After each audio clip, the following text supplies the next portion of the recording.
the search for the victim with the fire marshal. We did locate the victim at 7:35 a.m. Sunday morning. I'll open it up for any other questions you guys may have. Chief, can you talk about how heartbreaking it was for the family and then for the firefighters at the scene to try and save Aidan, but by virtue of the fact of where the fire was and where he was, that it wasn't possible, and I guess the way it's affected the family and it's affecting the firefighter? Yeah, so the family arrived home at approximately 9:30 Saturday evening. Their heat source was a wood stove, which they fired at that time. The parents' bedroom was located in the basement of the home, and excuse me, Aidan's bedroom was on the second story of the home. At approximately 11:30, the father was woke by the smell of smoke in the house. By this time, they had gone to the main floor of the house. The fire had advanced too far. They were yelling up to Aidan to jump out a window. We have no knowledge of, there's just no way to tell at this point what was going on that second story, why he couldn't get to a window. The heat and smoke goes through the house pretty fast, so there'll never be a full understanding of why he couldn't get to a window or what exactly happened there. Mom did try to re-enter the house. As far as a report from one of the deputies that was on scene just before us, Mom did try to re-enter the house. She did suffer a burn on her hand. Was not able to get, the deputy pulled him back at that time, took him back to the end of the driveway. From there, we arrived 3 minutes later, and the family, is the devastating thing. I'm a parent myself. Actually, I have children on the same sports teams as Aidan, and for the parents, I can't even imagine. For our guys, it was a very tough day as well. A lot of us have children that age as well, and just hard thing for the whole community. Can you describe the cause from the wood? It's a wood burning stove. Can you describe what it appears happened that ignited the fire and caused it to spread? The marshals did that investigation. There's not a clear path for what exactly happened there, whether there was a malfunction of the wood burner itself or an overheat situation.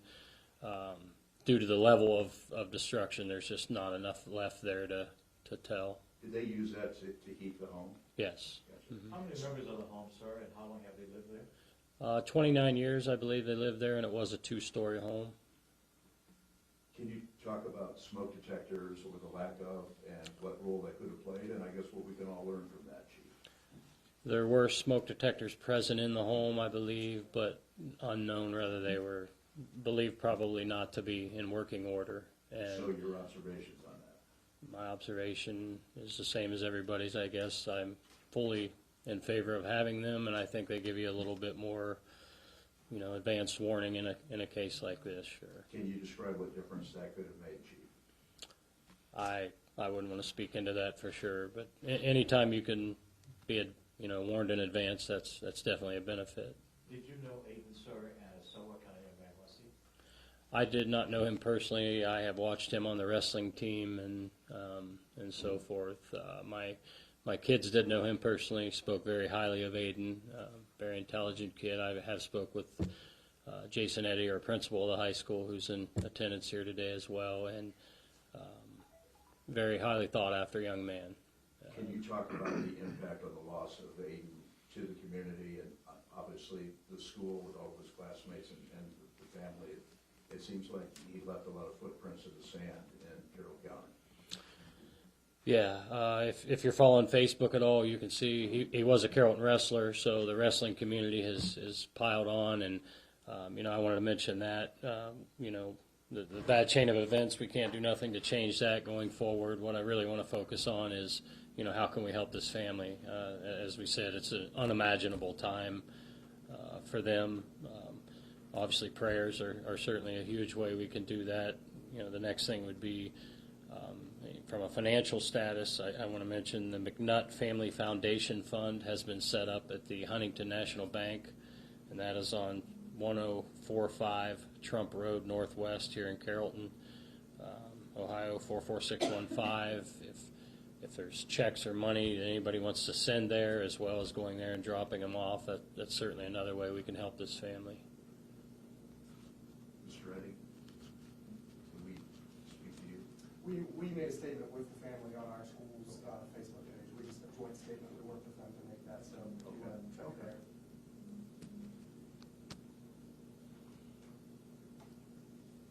Anybody else on the floor have questions? I just wanted to make sure I have the right Facebook page. It's Carrollton Exempted Village Schools. Carrollton Exempted Village Schools. Yeah.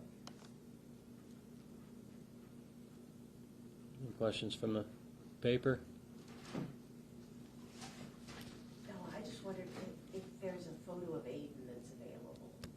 That's actually on our school's Facebook page. Would it be okay for us to pull that and use Absolutely, it? yes. Okay. Okay, guys. Chief, you tell us, I know your name is Chief Thomas. What is your first name? Shane, S-H-A-N-E.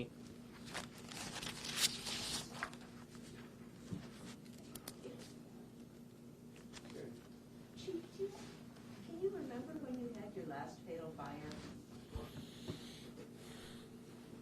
I believe our last fatal fire was out of this station. I'm not talking about in the county. Out of this station would have been the propane truck incident we had on State Route 332.